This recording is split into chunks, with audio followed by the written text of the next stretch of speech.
In this video, I will explain how to find the equation of a straight line if 2 points or 2 coordinates are given.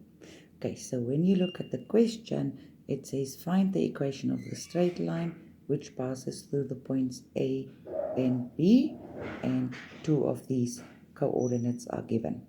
Okay, now remember, in all the previous examples, we used the formula y equals mx plus c. Let me just write it down here. Y equals mx plus c. In step 1, we substituted m. In step 2, we substituted y and x to find c, and then we just rewritten. But in this case, people, we do not have m.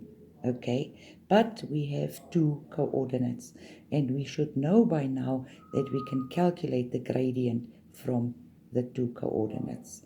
That we do by dividing the y change over the x change, okay, which is y2 minus y1 over x2 minus x1.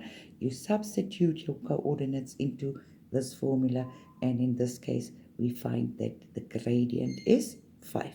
So in step 1 here, there's a step before all the others, which is to calculate the gradient.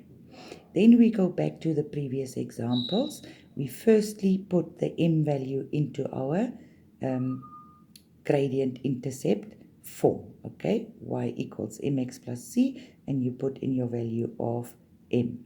In the next step, you use either one of these coordinates, doesn't matter which one. You can put in your y coordinate, you can put in your x coordinate, and with that, we can calculate c, okay? So in this case, when we calculate c, it is equal to 21, negative 21. All right, and then in the last step, we are going to just simply put into the standard formula y equals mx plus c, the value of m and the value of c, and then we've got the equation. So this is the same as all the previous examples where only one coordinate and the gradient is given. Here, 2 coordinates are given, and we have a step before all the others, which is to first calculate the gradient, okay? Because here we're given 2 coordinates, and from 2 coordinates we can calculate the gradient. Right, so the first step here is to calculate the gradient. Then we go back to all the previous examples.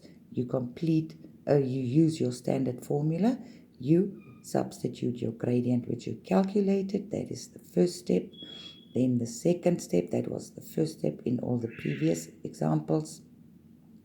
Then in the second step, you substitute your coordinate, so that is your y and your x value. You calculate c, all right, which is the y-intercept, and then lastly, into your standard formula, just put in the values that you have actually calculated to get the equation of the straight line.